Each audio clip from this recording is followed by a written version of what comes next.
Good afternoon, everyone. Welcome to our Financial Friday call. So glad that you are able to join us. See that we got quite a few people on our live call. Appreciate y'all for hopping on. And for those of you that are watching via recording, we appreciate you guys watching this recording too. Man, it's been an eventful week, at least for me. A lot of reading and writing and investigating. So hopefully today you guys can get something out of this. As always, if you guys have any questions at all that you would like to have answered, either live or afterwards, feel free to put it in the comment section and we will be able to see it. And then you guys will answer those questions as they come. So let's get into today's topic. So today we're going to be talking about what is scarcity. Okay. This is an economic term. Again, we're doing a major in-depth study on economics. And I know economics seems like it's such a horrible subject to talk about. Nobody wants to talk about it, but we're going to make economics fun. We're going to make sure that you guys understand this stuff, because the more you understand, the better off you're going to be later on, and the more you can understand about what's actually happening in today's world. So today we're going to be talking about scarcity. It's not something that a lot of people like to talk about. It's not something that we teach too much about in our school system. So this is why I kind of wanted to bring this up. So again, we're answering what is this, or what is, and that's been our theme. So today is what is scarcity, and then how does it affect us, right? So, obviously, we want to know what is scarcity. What's a real life practical example of what is scarcity? If you guys have ever watched the TV series Survivor, okay, you will know what scarcity is. Okay, a lot of those guys, they get marooned on an island or wherever they're at. I mean, sometimes most of the time it's been on an island. In the original series, it was in the Amazon and in the jungle and all these different places, and they were just left there and they had to survive. Okay, they had a couple items and that was it. That's all they could use. That is a perfect example of what scarcity is. Okay, and so again, you want a real life practical example? That is a real life practical example. Okay, so what exactly does scarcity prevent us from doing? Well, simply put, scarcity, it basically prevents us from fulfilling our desires. Okay, and this also applies to personal desires as well as financial desires. There's no distinguishment. Okay, so you're probably wondering, like, what is scarcity, right? What exactly is it? Well, basically, scarcity is a lack of resources, right? And again, it prevents us from fulfilling our desires. Scarcity, it prevents us from doing what we want to do. Okay, and scarcity, it's always there. It'll always be there. It's something that never disappears, right? Because somebody is going to run out of something, right? There's going to be a demand for a certain product or service or profession, and there's just not going to be a demand for it, okay? And that's what scarcity is, okay? And in economics, that's a very important thing, because, again, economics relates mostly to what exactly in economics, if you don't have a product or a service, then you can't sell it, which means you're not making money, which is not a good thing. Okay, so you're obviously going to want that. And so for economics, that can be a very bad situation if you have too much scarcity. And that's why you see a lot of third world countries the way that they are, is because they're not able to fully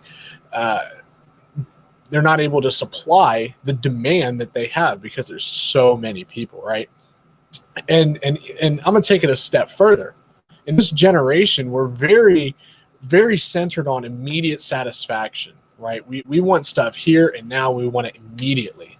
Okay, well, sometimes we can't have that. And so when we don't have that, the demand is very high, and that in and of itself creates scarcity. And when scarcity is present, we are forced to make a choice, right? We are forced to make a decision. So now the question would be is like, what is choice? And I know that's kind of a simple thing, like, oh, a choice is this or a choice is that. But I really want to break down what is choice, okay? Because once we understand what choice is, well, then we can understand how scarcity affects our choices, if you see what I'm saying. So choice in its truest form is selecting among alternatives, because ultimately, if you got what you wanted, you wouldn't be making a decision anyways. So therefore, you have to make a choice. Okay, so what is that choice? And and just to kind of lighten the mood and be funny and whatnot, the most realistic thing that I can think of is choosing between McDonald's or Wendy's, right? When it's late at night, you're hungry. What am I going to do? Am I going to go to McDonald's or Wendy's? It's not something that you necessarily want to eat, but you're kind of stuck with that decision because it's late at night. Well, a real practical example of scarcity and choice would be, well, McDonald's is closed. And that happens to me sometimes. I get home from doing whatever I'm doing at nights, and it's so late that McDonald's is actually closed. Well, now I only have like two options. So I have to choose between those two options, okay? And that's when we have really a great example of we have scarcity, meaning we don't have a McDonald's that's open, and yet now I have to choose, okay? And it's an alternative. My choice was going to be McDonald's, but now because that's not open, I have to go and make a choice for an alternative, right? So, and unfortunately, again, like I said, what I'm trying to do here is I'm trying to build the picture for you guys to see the whole thing, okay? I'm really trying to make sure that you guys see everything together all at once. So, what does scarcity create? Like, okay, cool. We know it's out there. We know we have to make choices. So what's the point? Why do we want scarcity? Why do we need it? What does it create? What's a benefit to it, right? Well, in some cases, scarcity can be very bad. Okay. It sometimes forces us to ration things. And yes, I'm talking about rationing in the sense of like, if you were in jail, they're going to ration you some food and you have to eat it because we don't have enough of a certain resource, right, to be able to feed everybody a homemade buffet, right? And yes, we as a society can get to that point. Don't think that it's impossible that we can never reach this point in society that, we'll have to ration things and we're going to run out of this. Like, guys, we already somewhat come to that. When the pandemic hit, we ran out of toilet paper and they were rationing toilet paper. Okay. It can happen. All right. Water, milk, eggs. In Florida, when a hurricane hits, what are the first things that go? Milk, water. And I don't know why milk. I don't understand that, because if a hurricane happens, electricity goes out and then the milk goes bad, but whatever, milk, eggs, toilet paper, things of that nature go out the door. And then they have to start rationing that kind of stuff, right? Well, when it comes to resources and stuff, there's additional resources that we can look at that can be rationed, that we can get to the point as a society where the demand is so big and the supply is so little that, oh my gosh, we have to this stuff, right? So what am I talking about? Education, right? A human resource, right? Skills, education, your own strength. You may have to ration your own strength because you have to decide whether or not you want to get up and fight this battle or not, right? Education. You may have to sacrifice one thing or another to get that education, or you may just not get it at all, okay? Another thing would be physical resources. Usually economists like to talk about this as like buildings and machines and tools, things that are helpful, okay, helpful to us. Those physical resources can absolutely be rationed, okay? If for whatever reason Caterpillar went out of business, that would create some scarcity for those particular tools. So they would have to probably ration off what that is and who gets it and when do they get it. Right? And then natural resources. This is the thing that we see all the time that gets rationed off, which would be land and water and certain minerals. Even precious metals are even rationed off, right? certain people get X amount. Okay. And again, if we're not careful, we can actually reach a point where this can be very dangerous. Okay. And with economics, you got to find that sweet spot, because you want a little bit of scarcity, but you don't actually want too much where it's dangerous. And I'm telling you right now, with the direction of our country and what we're going in, we could absolutely see a lot of scarcity happen and a lot of rationing happening if we're not careful. Okay. And I'm saying this as a warning and not to be political, but I'm telling you right now, if we're not careful, we can get to that point. Do not think that we can't get there, because we can. Okay? We can. As a country, as a society, as a generation, we can get to that point, and it can be very bad. All right? So, something that somebody had asked me a couple of weeks ago during a private conversation. We were just kind of throwing around ideas and talking about stuff, and it was an adjacent topic, but it kind of came up of, well, does scarcity kind of create poverty? And I never thought about that until I did the research on it, because typically in America, that's and I should have thought about this, but in America, that's kind of the lingo, right? Is well, we don't have enough of this, so therefore XYZ happens, right? And that person is considered in an impoverished area because XYZ happened. Okay. For instance, money, right? Well, we don't have enough money, so therefore XYZ happened, and now they're below the poverty line. Well, I just want to bring up a couple points for you guys if that's the case, right? So if you're kind of struggling with that, or maybe this is the first time that you've heard about this, I want to put this to bed for you, right? So the answer is no. Scarcity in and of it by itself does not create poverty. That doesn't happen, right? Scarcity is an objective concept that we give to a real life event. So, for instance, Caterpillar running or closing down their manufacturing. That's a real life event that objectively we go, man, I want that product. So therefore, now it becomes scarce. Okay. Whereas poverty is a subjective concept that we have that relates to a personal opinion on what we believe is an acceptable income level, right? So, and years ago, back in the 50s, what people would consider, below the poverty line was way different than what we think about it now, because we as Americans have more money now than people did back then. And there's more money printed, and there's a lot of different factors. So we can't say that scarcity creates poverty. Okay. Now, if we have enough money out there, that's a whole nother conversation. Should we have enough money? Should we stop printing money? Should we be exercising this and that? And should we be energy dependent? And all these different things all play into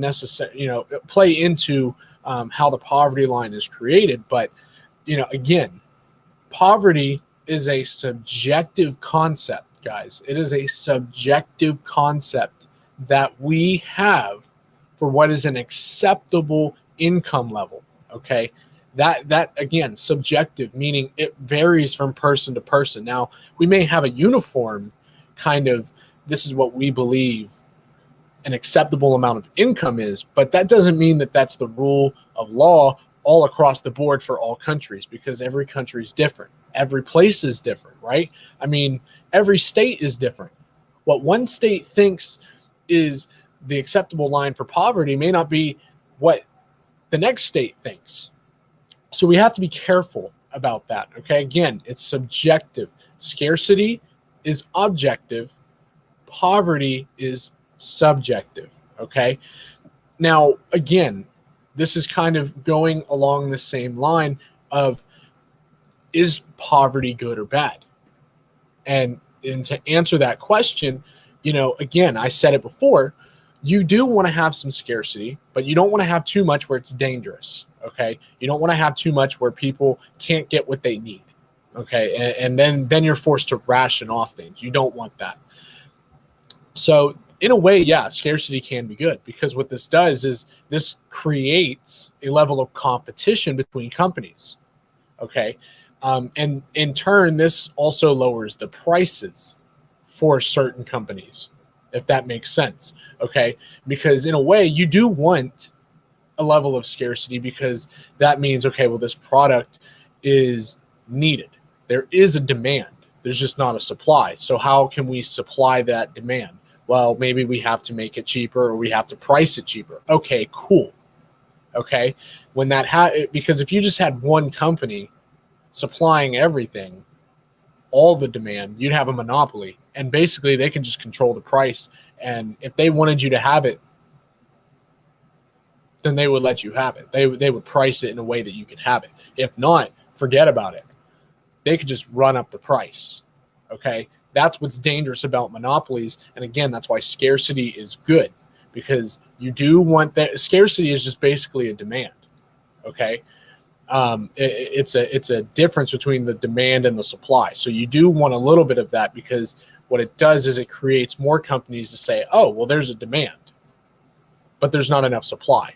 So let me fulfill that hole, and let me go and supply that, and in turn they make money, they have a business, they create jobs, et cetera, and then the economy is the way that it is. Okay, so and guys, again, this is just what I've done research wise. You can believe me, you cannot, that's okay. All right, I'm not going to be offended. You can disagree with me, I'm not going to be offended. This is just what I have done research wise, and this is what it's led me to, that I'm presenting all of this to you. And if you want to have a conversation outside of this, I'm down for it. Okay, I love talking about economics and finances. I'd love to have that conversation. So I just want to move into some final thoughts, and then if we do have any questions, again, if you have them, feel free to type them in, and we'll answer those kind of when I conclude with my final thoughts here, right? So we've talked about scarcity. All right, we've talked about the fact of what is scarcity. Okay, scarcity is basically that indifference between the supply and demand. Okay, we talked about what is choice. Choice is you have to make a decision between alternatives, and we kind of gave some examples to that. Okay, because again, our ultimate desire is to fulfill our needs, right? And that's just what the economy is run on and based off of is us fulfilling our needs. And we talked about what scarcity can do to us in terms of rationing, moving us to rationing. And again, we talked about how rationing is not necessarily a good thing. We don't want rationing, because what ends up happening with rationing is we can end up in a position where we only get a little bit of what we need. Okay. And it's not actually fulfilling, because again, we're trying to fulfill our needs. That's the whole point. So if we're not able to fulfill our needs and we're being rationed just a small piece, it makes us unhappy, right? So we talked about that. We talked about that we can get to that point where we are being rationed stuff. Okay. We have to stop falling for just free things. Just because it's free doesn't mean that it's free. It comes from somebody somewhere is paying for it, right? So we have to stop just falling for free, because what can happen is that rationing starts happening, because we just get lackadaisical, right? And we can be prone to it. Just because we live in America does not mean that we cannot fall into some kind of form of rationing, okay? So think about that too.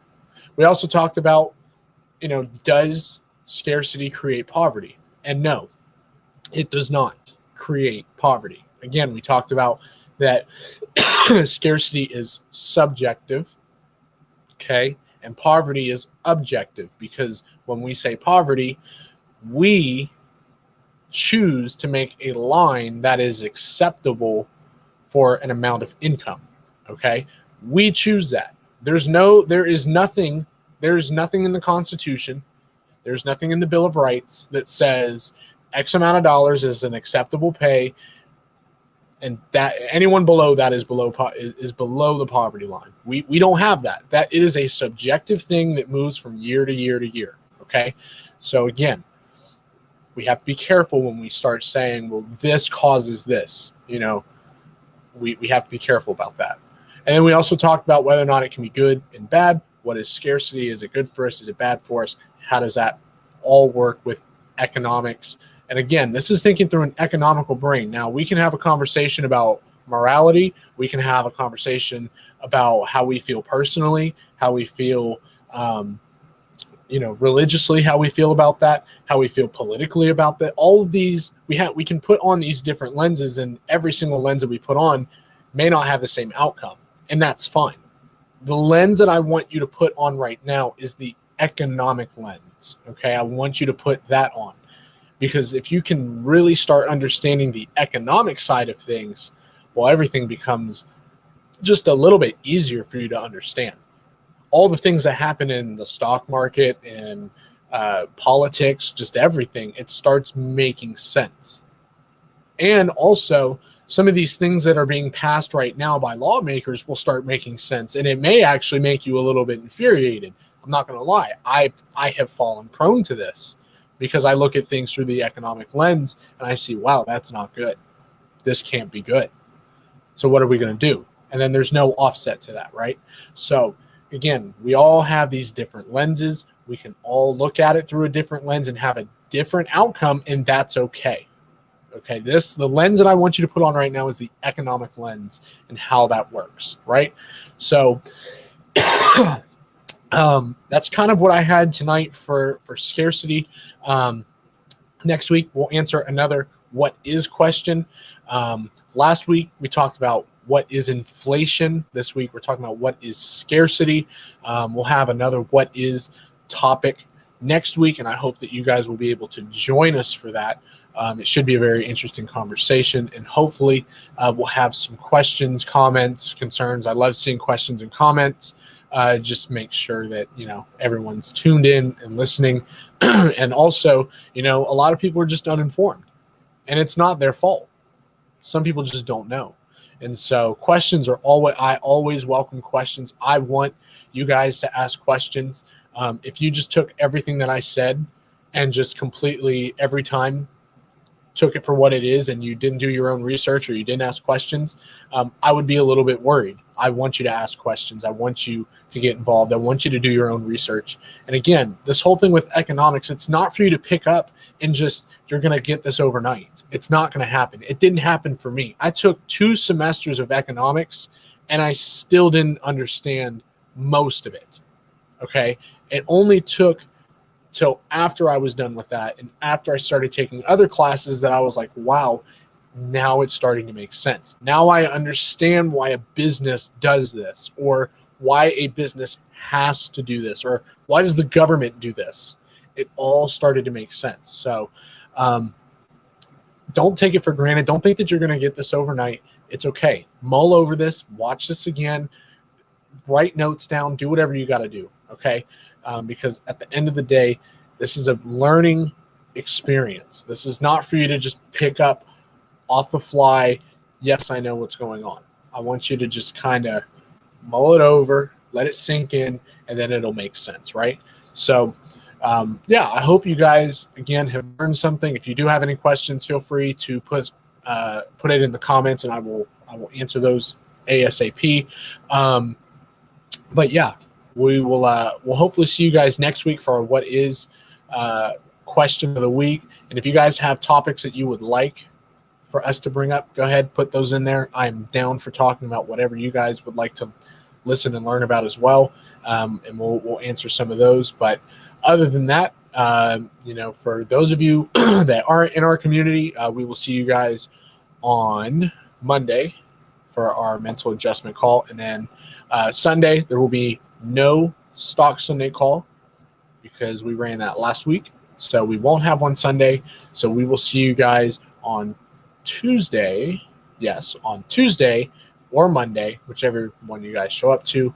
We'll see you guys there for our Forex call or the Mental Adjustment Monday call. But other than that, man, hope that you guys have enjoyed. this, and we will see you guys next time.